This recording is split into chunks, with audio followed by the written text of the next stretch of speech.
hell off my campsite, now! Ma'am, this is my lot. My father left it to me. Your daddy's dead and this lot is mine now. I've been renting it all summer, $85 a night, so take your sob story, get off. You've been charging people to camp on my land? Your land? Look at you. You can't even afford to mow. I run this neighborhood, sweetheart. I am the HOA, and you are nothing. $12,000. She'd made $12,000 renting my father's lakefront to strangers. Not a penny to me. She didn't know I'm a licensed land surveyor, and she didn't know her own front yard sat 22 feet past her property line. She camped on my lot. Wait until you see what I did on hers. My name is Garrett Townsend. I'm 52 years old. Licensed land surveyor in the state of Missouri for 28 years. I've walked property lines in ice storms that turn the tripod legs into glass. August heat that bends the air until you can't read the rod at 100 feet. Mud season in the river bottoms, where every step sounds like the earth swallowing your boot. I've settled more boundary disputes than most attorneys have filed. I know where property lines are. More importantly, I know when someone is pretending they don't. My father, Warren Townsend, bought Lot 14 at Timber Ridge Lake in 1978. Paid cash from 20 years at the Missouri Department of Transportation. Half-acre lakefront parcel in the Ozarks, with the only natural sandy beach in the entire community. Every other lot along the water has rock ledge or red clay bank. Lot 14 has sand. Real sand, the kind that squeaks under your feet when it's dry, and holds the warmth of the afternoon sun 2 hours past sunset. Dad said the first time he walked that beach, he turned to my mother and said, "Jean, this is where we're going to teach the kids what quiet sounds like." He taught me to survey on that lot. I was 14 the first summer he handed me the rod and told me to hold it plumb. We'd spend whole weekends out there, him behind the transit, me at the far stake, the lake flat as tin behind us. He had a saying he repeated every time we closed a traverse. "The land doesn't lie, son. People lie. But the land always tells the truth." I heard that 1,000 times. Never got tired of it. Dad died 2 years ago. Pancreatic cancer. Went in 11 weeks. My wife Elena had died the year before that. Same disease. Different hospital. Same fluorescent lights. I lost both of them in 14 months. The two people who knew me best in the world, gone before I could catch my breath. What's left is my work, my house at Timber Ridge, and Lot 14.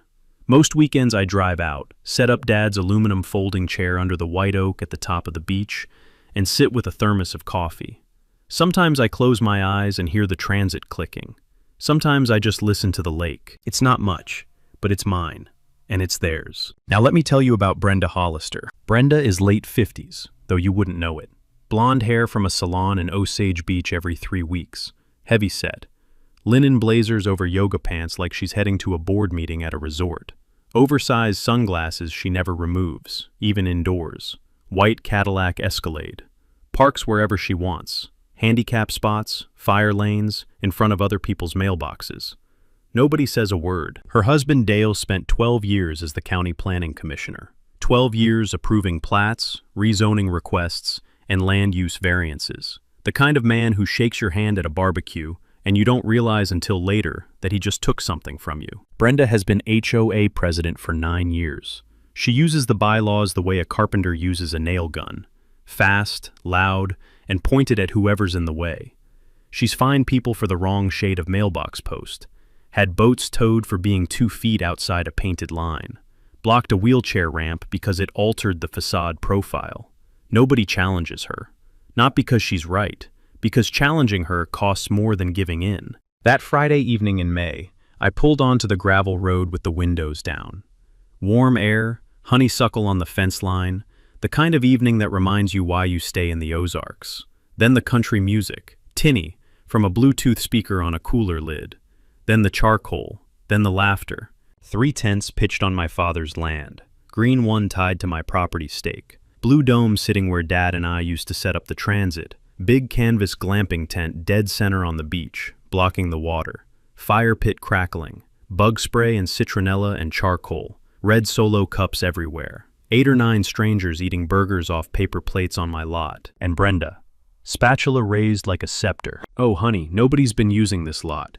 We figured it was abandoned. It's my lot. My name is on the deed." "Well, Garrett," that patient voice people use when they think they're smarter than you. "Maybe if you actually maintained it properly, people wouldn't assume it's available. I'll have the board send you a maintenance notice. She turned her back and flipped a burger. I stood there 5 seconds, gravel shifting under my boots. Somebody's kid laughing by the water. Dad's chair behind the bush. Something clicked into place behind my sternum. Not rage, something quieter. That was the moment I stopped being polite. The maintenance notice arrived Monday. Official HOA letterhead. Timber Ridge Lake Community Association. Lot 14. Failure to maintain landscape standards. $200 per week until compliance is achieved.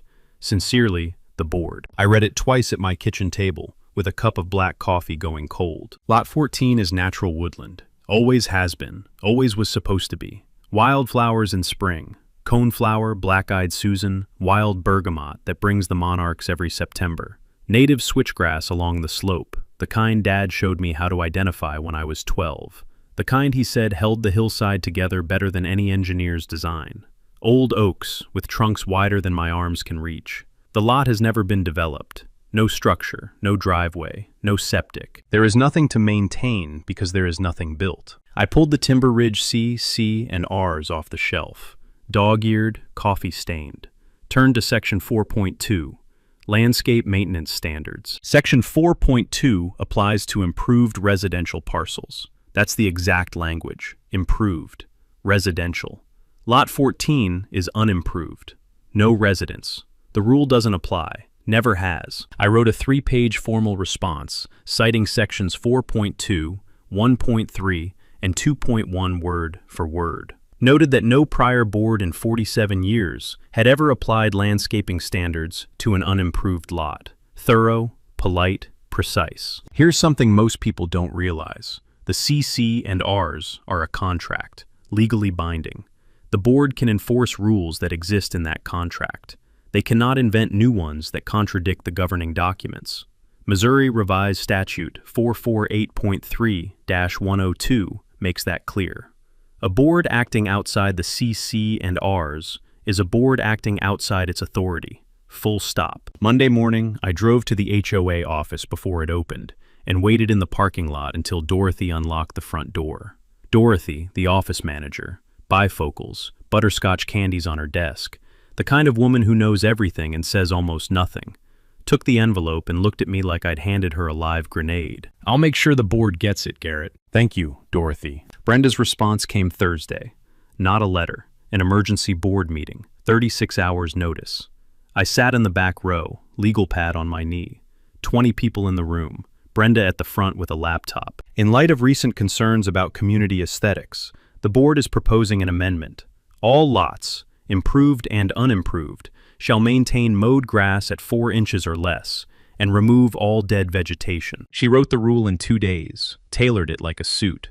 One target dressed up as policy. The vote was 4-1. Only dissent, Patty Crane, retired schoolteacher, mid-60s, reading glasses on a beaded chain, voice that could silence a cafeteria from 50 feet. This rule was written for one lot, Brenda, and everybody in this room knows it. Brenda smiled. It applies equally to all homeowners, Patty. That's how governance works. I didn't speak. Wrote down the vote, the date, every word Patty said. Next week I hired a mowing crew. $300. They mowed lot 14 flat. The wildflowers, coneflower, black-eyed Susan, bergamot that brought the monarchs, gone in 40 minutes. The native switchgrass Dad told me to never cut because it held the topsoil. Shaved to dirt. 40 minutes. 20 years of growth turned to mulch. The air smelled like cut green and gasoline. I didn't say anything. The following Friday, I drove out for my weekend visit. Pulled up to lot 14 with Dad's chair in the truck bed. The lot was mowed, sure, compliant, but there were fresh RV tire ruts gouged into the soft ground near the beach. Beer cans pressed into the grass. A fire pit with scorch marks on the sand. Tent stake holes punched into the earth in a neat grid, like someone had set up and broken down a full campsite between Tuesday and Friday. They'd come back. Of course they had. The mowing didn't matter. The compliance didn't matter. This was never about grass height. I sat in Dad's chair with morning dew soaking through my socks, and the smell of stale beer and burnt wood heavy in the still air. A blue jay screamed from the oak. The lake was flat and silver. I pulled a legal pad out of my bag and set it on my knee. Not anger. Something quieter. Something more useful. I started writing. First thing I did was install a post and chain barrier across the access path to lot 14. Cedar posts, 3 feet tall, with a heavy galvanized chain strung between them. Professional job. I bolted a sign to the center post. White background, black letters. Private property, no trespassing. Violators will be prosecuted under Missouri R.S.M.O. 569.140. Clean, legal, unambiguous. 3 days later, I drove out to check. The chain was cut, bolt cutters. Clean diagonal cut through the third link from the left post. The sign was gone entirely. Not on the ground, not tossed in the brush, just gone, like it had never existed. But I'd thought of that. I'd mounted a trail camera on the white oak the same day I installed the chain. Motion activated, infrared flash, time stamped to the second. The camera caught everything. Saturday, 7:14 a.m. Todd Cahill, Brenda's son-in-law, thick-necked, early 40s, runs a landscaping company, walking up with bolt cutters. Looked left, looked right, didn't look up. Cut the chain in 2 bites, metallic tang of sheared steel in the morning air. Pulled the sign off with bare hands and walked back toward the road. In the background of frame 47, clear as day, Brenda's white Escalade, engine running, driver's window down. I took the photos to the county sheriff. Young deputy, polite, crisp uniform. Mr. Townsend, I understand, but this looks like an HOA matter. That's criminal destruction of property and trespassing. The HOA doesn't have jurisdiction over criminal law. He took the report, wrote the incident number on a sticky note, said he'd follow up. I knew what that meant. Brenda's name carried weight because Dale's name carried weight. The report would sit in a drawer until the paper yellowed. 2 weeks later, Brenda called another board meeting. One agenda item, signage on undeveloped lots. New rule, no signage without prior board approval. $150 per day. She'd cut my chain, stolen my sign, and made it illegal to put up another one. Vote was 3-2. Patty voted no. New ally, Hank Driscoll, retired plumber, late 60s, thick-armed, gray mustache like a push broom. Hank had his own Brenda story. She'd made him tear down a garden shed, citing a setback violation his own tape measure proved was fabricated. 2 years ago. He hadn't forgotten. After the meeting, Hank caught me in the parking lot, gravel under his boots, cigarette smoke, mosquito whining past my ear. You know she's going to keep going until she takes that lot, right? I know.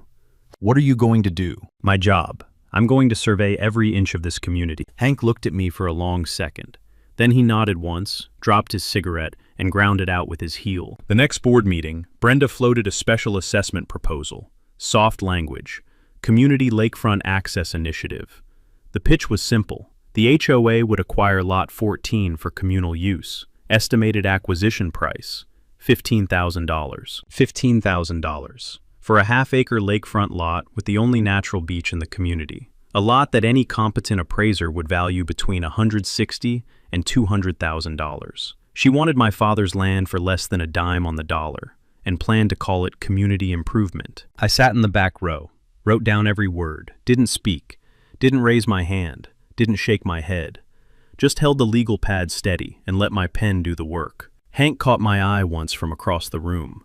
I gave him the smallest nod. He understood. When someone is digging a hole that deep, you don't interrupt. You hand them a longer shovel. It was a Tuesday night, 2 weeks later, when the whole picture cracked open. I was sitting at my kitchen table with the laptop glowing in the dim room, coffee going cold beside my elbow, searching my lot address online to see if Brenda had filed anything new with the county. The results loaded, and there it was. Third link down. Private lakeside campsite at Timber Ridge. Ozark's hidden gem. $85 per night. Host, Brenda H. My lot, my oak tree, my beach. Staged with string lights. Plaid blanket on the sand. Cast iron skillet on a camp stove. 4 golden hour photos. All on property I pay taxes on every year. 47 reviews. 4.8 stars. Brenda was the perfect host. She brought us fresh blueberry muffins in the morning. Fresh muffins, on my land. For guests paying her to sleep on my father's beach. I closed the laptop screen for a second and sat in the dark kitchen. The refrigerator hummed. A moth tapped against the window above the sink. Then I opened the screen back up and started taking screenshots. I did the math. 85 a night. At least 47 bookings across peak and shoulder season. $8,000 minimum, conservative. Then I contacted HipCamp directly, provided the deed, the tax records, my surveyor's license, and a full meets and bounds description of the parcel. Proved I owned the land. Proved no lease or use agreement existed between me and any person named Brenda Hollister. HipCamp pulled the listing in 48 hours. But first they sent me the transaction history. 63 bookings, 14 months, $12,400 in gross revenue, all collected by Brenda Hollister. For renting land she did not own. In Missouri, renting property you don't own can be charged as stealing by deceit under RSMO 570.030. Over $500, it's a felony. $12,400 clears that threshold at a sprint. I printed everything. Screenshots, transaction history, every 5-star review. Manila folder getting thicker by the week. That Saturday I drove to Patty Crane's house. Lot 22, yellow bungalow, window boxes of herbs. The smell of rosemary and tomato vine hit me before I reached the porch. She answered in garden gloves, and when I showed her the listing, she didn't look surprised. She looked tired. "Sit down, Garrett. I'll make some tea." We sat at her kitchen table for 2 hours, ice clinking in her glass every time she set it down. She told me what I hadn't known. 3 other families, victimized over the past decade. The Myers, a retired couple pressured into selling $30,000 below market after Brenda blocked every improvement permit for 18 straight months. The Burks, a young family who moved out entirely after 2 years of denied dock permits, with no stated reason and no appeal. The Larsons, forced to tear down a garden shed that met every code because the stain color didn't match a community palette that existed nowhere in writing. Why didn't anyone report her? Because her husband was the county planning commissioner, Garrett. 12 years. Who were they going to report her to? I drove home that night with the windows down and the radio off, parked in my driveway, and sat in the truck, watching stars come out through the windshield. The manila folder sat on the passenger seat, thick, getting thicker. Brenda thought she was dealing with a quiet widower who'd eventually sell for whatever she offered. She thought I was too deep in grief to fight. She thought the chain and the sign were my best ideas. She didn't know I'd already started planning mine. The county records office smelled like old carpet and copy toner, fluorescent lights buzzing overhead, 2 clerks behind the counter moving at government speed. I took a number and waited 20 minutes in a plastic chair. I requested the original 1976 plat map for Timber Ridge Lake subdivision. The clerk came back with a rolled document in a cardboard tube. Yellowed paper, brittle at the edges, but the lines were clean. Surveyor's ink, precise and confident.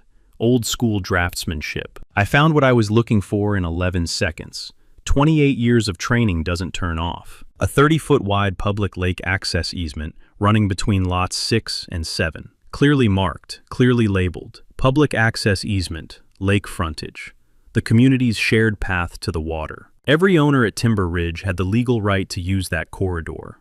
Platted in 1976, recorded with the county, part of the original plan. Then I pulled the current plat, recorded 2017. Same lots, same lake, different lines.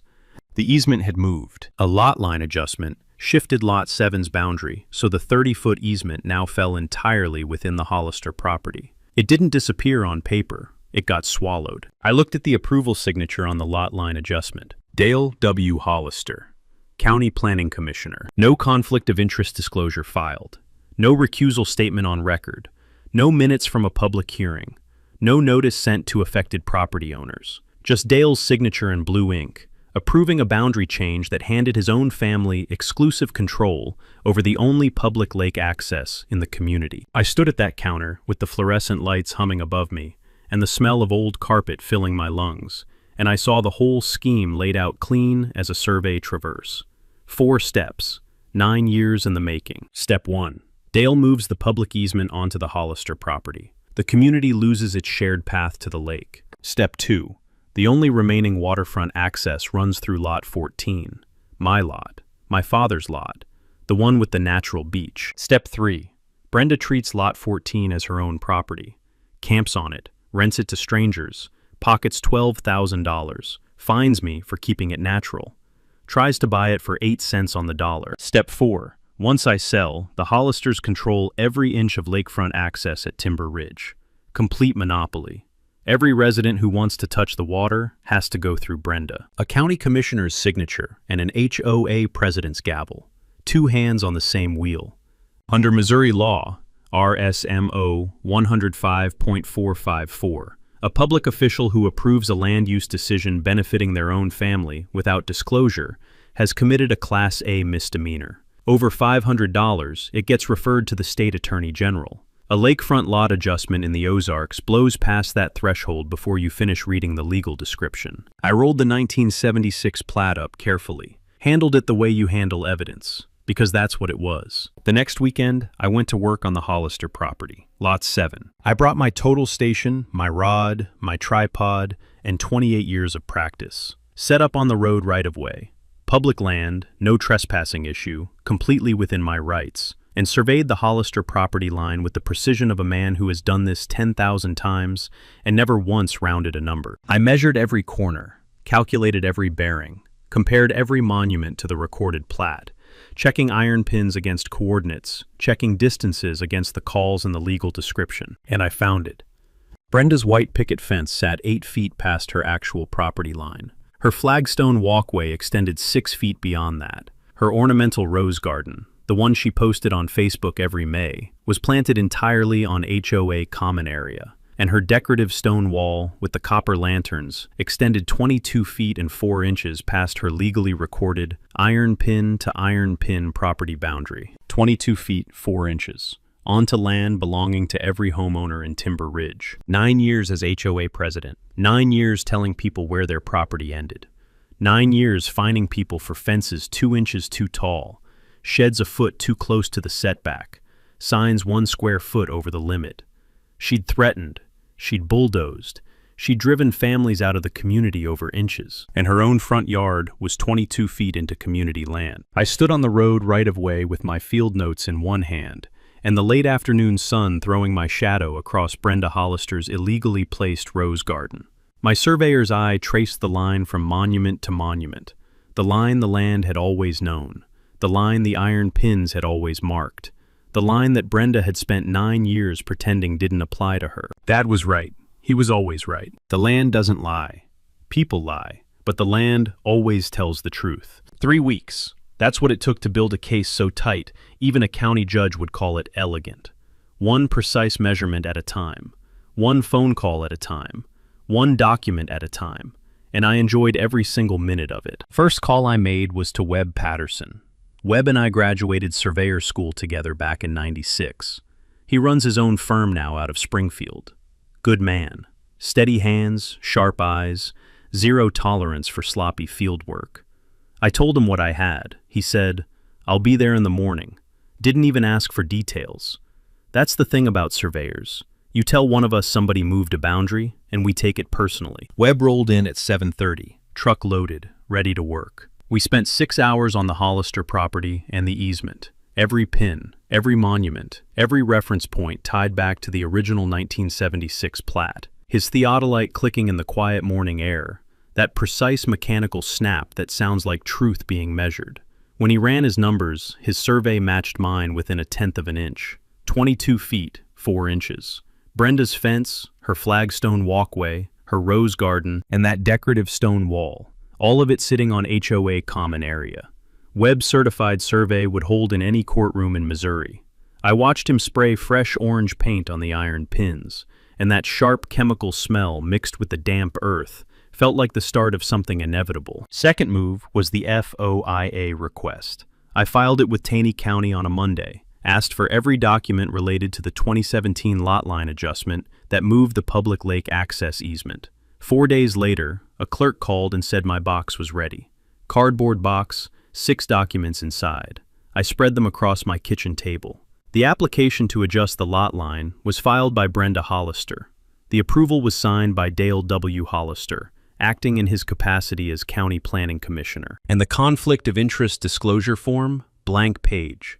Not a single line filled in, just a blank page with a county seal at the top. I sat there staring at it for a full minute. They didn't even bother to lie. They just left it empty and assumed nobody would ever look. Third move.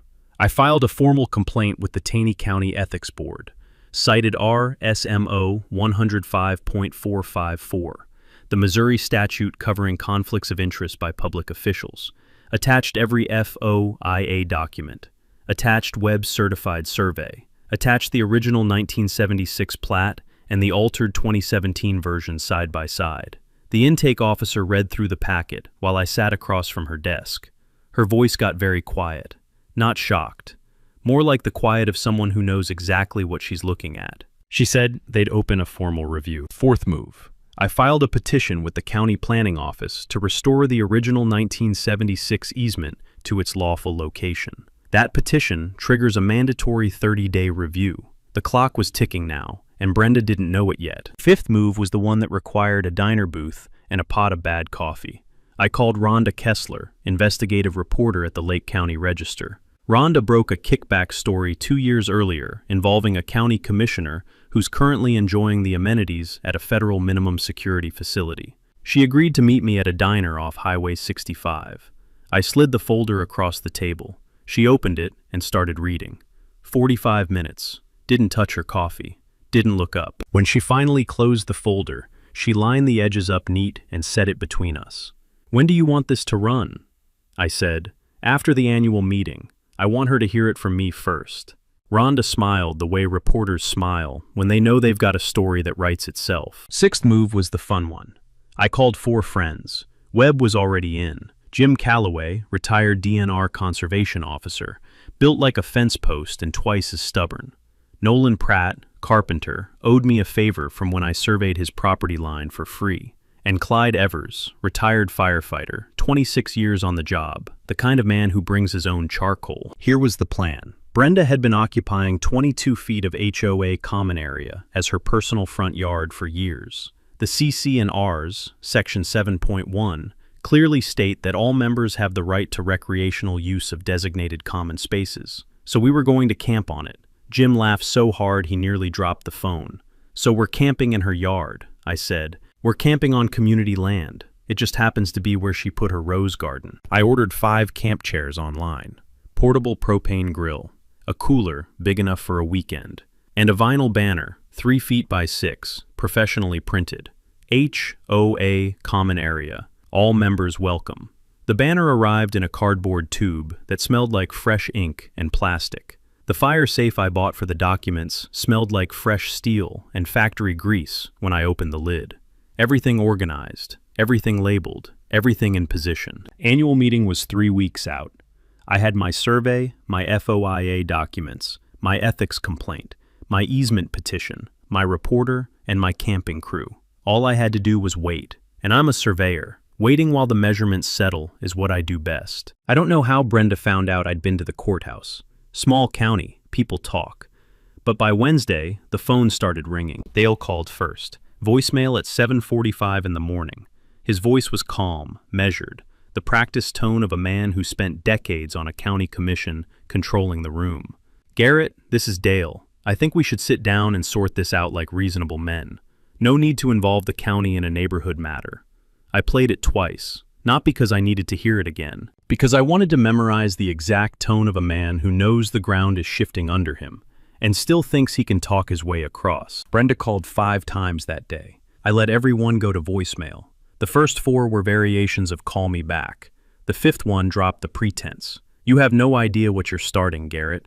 I have attorneys, real attorneys, and they will bury you in paperwork until you can't see straight." I saved that one too. Then came the letter. Certified mail, green card, return receipt requested, from the Missouri Board of Professional Land Surveyors. Someone had filed a formal complaint against my license, alleged unprofessional conduct in connection with unauthorized survey activity, filed by Dale W. Hollister. 28 years. 28 years I've held that license. 0 complaints. Not a single disciplinary action, not even a warning letter. I sat at my kitchen table with that letter and felt something metallic bloom at the back of my mouth. That taste, the one that sits between anger and adrenaline. He wasn't just fighting back, he was trying to take my livelihood. I responded within 48 hours, submitted my full credentials, my continuing education records, Webb's independent survey confirming my findings, and a detailed explanation that the complainant had a direct, personal, and financial interest in discrediting my work. The board dismissed the complaint in 11 days. 2 words in the finding: without merit. I framed that letter. It hangs in my office next to my original license. But Brenda wasn't done. She tried to bribe Carl Pruitt, the quietest man on the HOA board.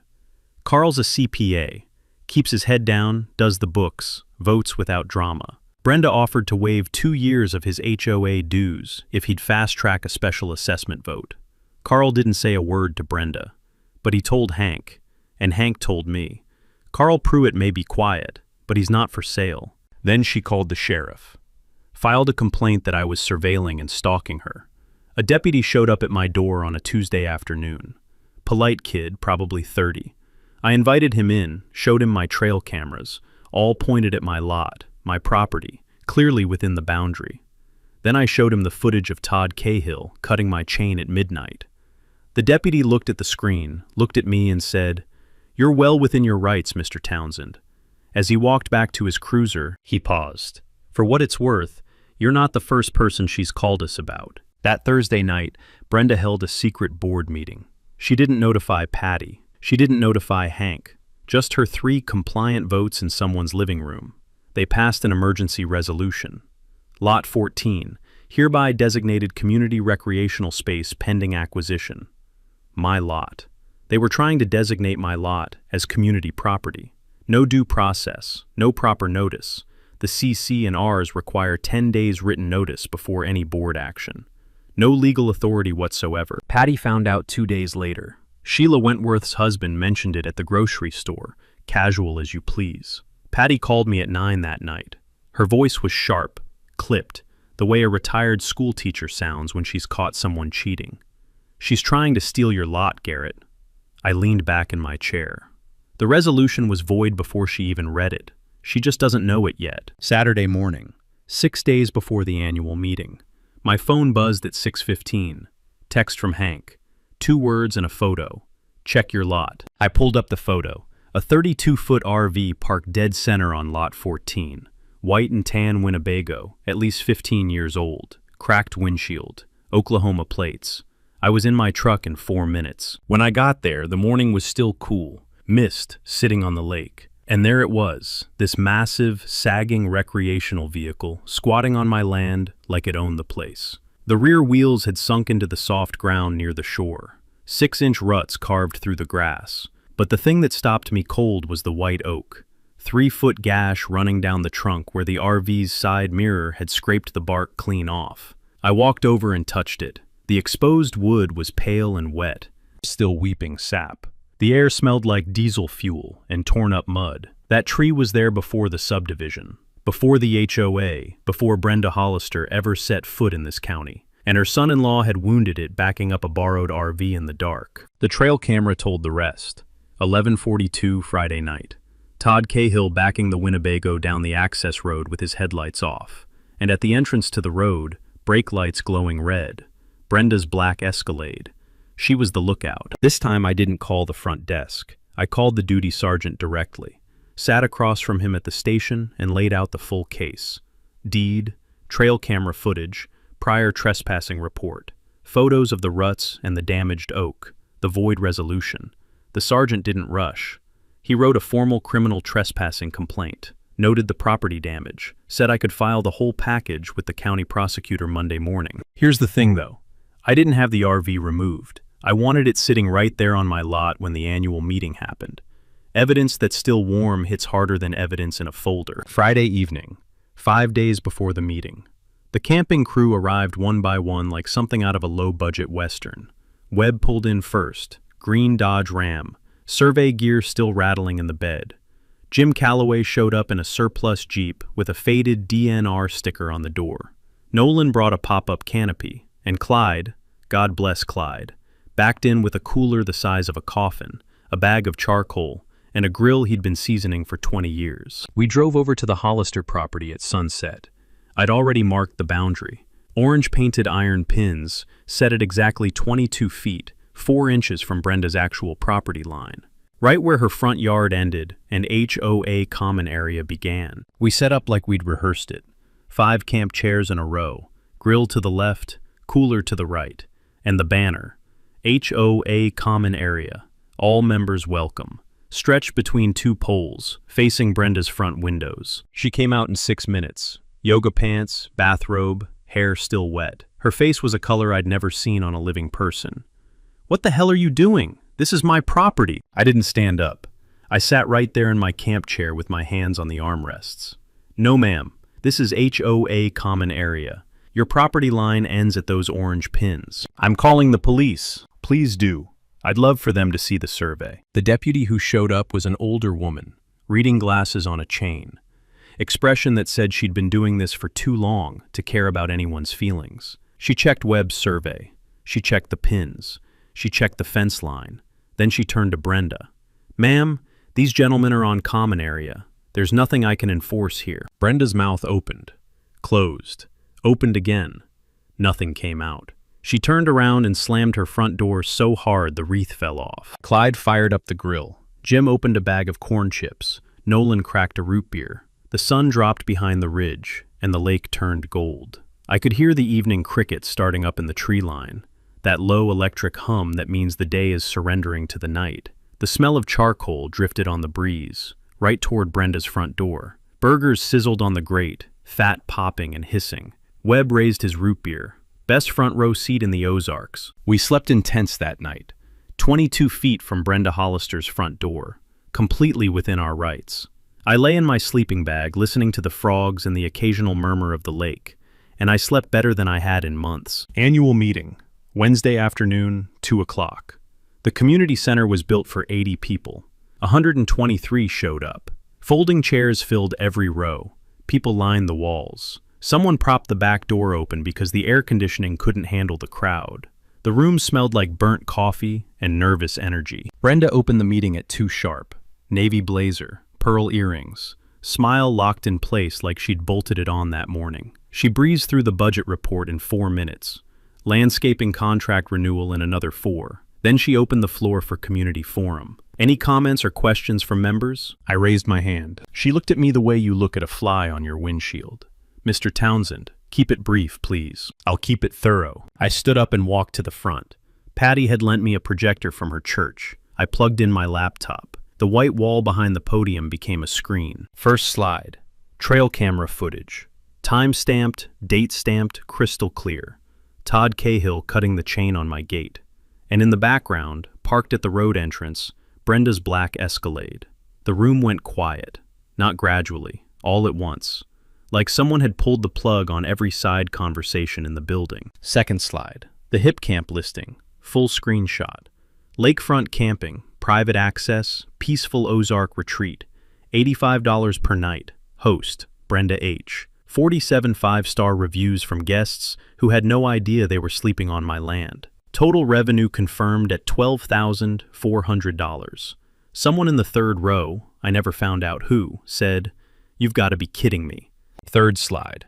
The original 1976 plat map. I pointed to the public lake access easement, 30 feet wide, running between lots 6 and 7, right where it had been for 40 years. Fourth slide. The 2017 plat.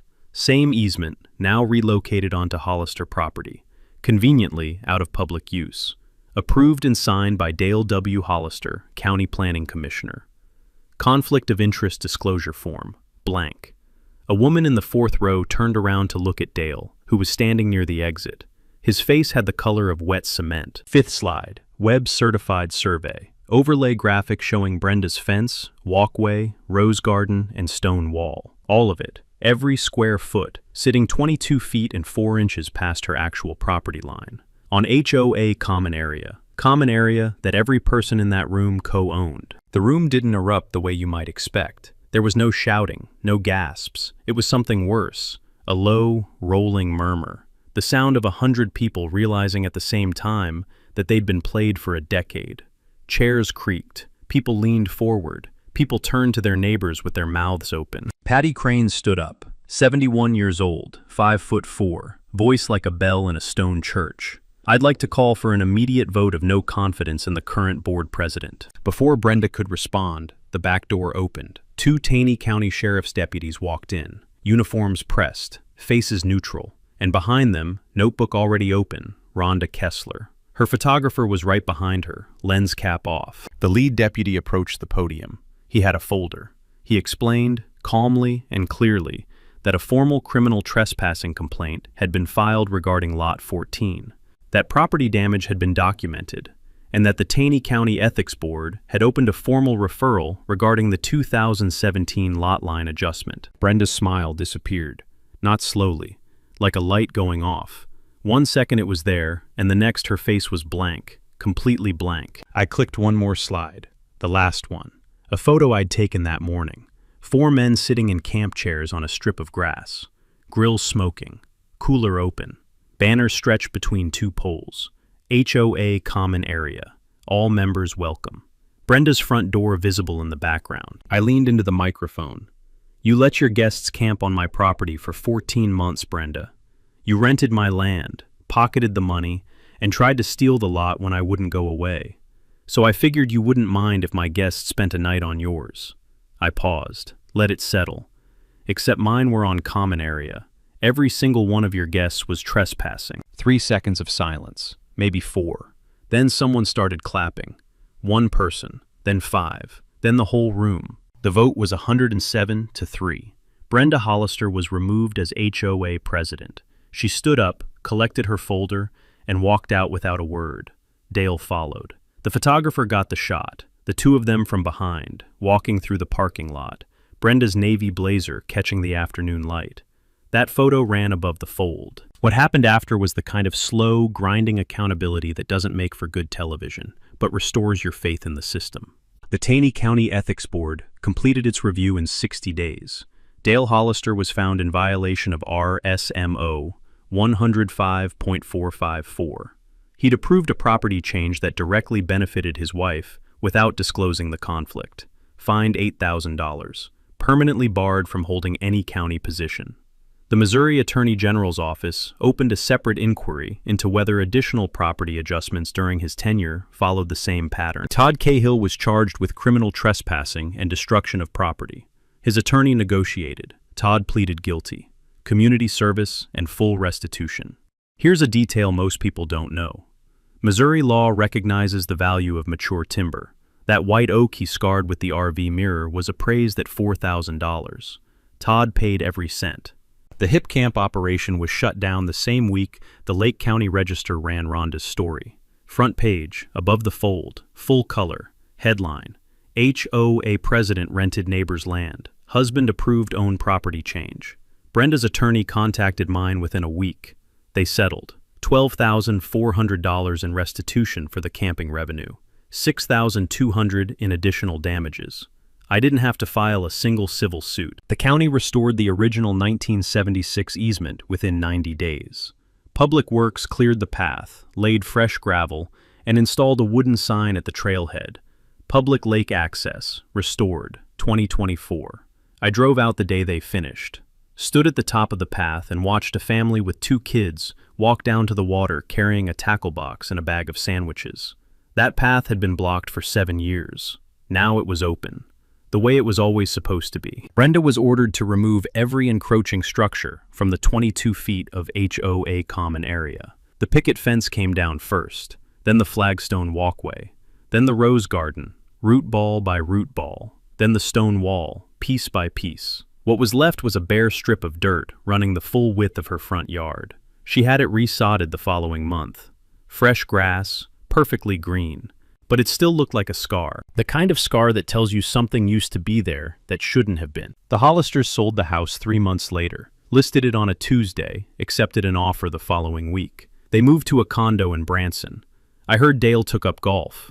Brenda, from what I understand, did not join any homeowners associations. Patty Crane was elected president unanimously at a special meeting in August. First thing she did was repeal every targeted rule Brenda had passed in the last 3 years. Second thing she did was establish a formal grievance process with written timelines, documentation requirements, and a right of appeal, the kind of basic governance that should have been there from the start. Hank Driscoll volunteered to maintain the restored lake access path. He graveled it himself over 3 weekends, brought his own wheelbarrow. The HOA budget was handed over to Carl Pruitt, who set up a transparent online portal where every member could see every dollar. Carl still doesn't say much at meetings. He doesn't need to. I use the restitution money to build something.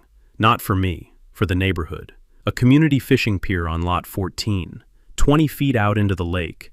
Cedar posts sunk deep, pressure-treated decking, smooth and solid. A railing with cup holders drilled into the top rail, because I know how people fish around here. I named it Warren's Landing. There's a brass plaque bolted to the railing at the far end. It reads, "In memory of Warren Townsend, who taught his son that the land always tells the truth." Summer evenings now, that pier is never empty. Neighbors line up along the railing with their rods and their tackle. Kids splash off the end in their swimsuits. Someone always brings chips and a cooler of cold drinks. The lake turns orange at sunset, and the voices carry across the water, laughing, arguing about bait, telling stories that get a little bigger every time. I sit out there most evenings. End of the pier. Dad's old chair. The aluminum frame is oxidized. The left armrest squeaks when you lean on it. The seat fabric is sun-bleached to a color that doesn't have a name anymore. But it holds. It holds just fine. If you've got an HOA story of your own, someone who thought they could move a line, bend a rule, or take what wasn't theirs, drop it in the comments. I read every single one. And if you haven't already, hit that subscribe button. We're just getting started. Next week, a man whose HOA tried to condemn his barn. Conservation easement. County commissioner in the family. And a reporter on speed dial. You're not going to want to miss it. Here's what I want you to take from Garrett's story. Brenda didn't lose because she was greedy. She lost because she was lazy. She left a conflict of interest form blank. She posted a hip cam listing under her real name. She never checked whether her fence was on her property. She assumed 9 years of unchecked power meant nobody would ever look. That's the real lesson. People who abuse small authority always make the same mistake. They stop checking behind them. They get comfortable, and when someone with patience, documentation, and expertise show up, the whole thing collapses like a house with no foundation. Garrett won because he did what he does every day. He measured, he documented, he waited. He let the evidence do the talking. No shouting, no threats, just iron pins, survey lines, and a manila folder that got thicker every week. If you're dealing with someone in your HOA who thinks the rules only apply to other people, remember, the land doesn't lie. Pull the records, check the lines. Let them keep digging. Drop a story in the comments. I read everyone. And hit subscribe. Next week, a man whose HOA tried to condemn his barn. Conservation easement, county miscommissioner in the family, and a reporter on speed dial. You will want to be there.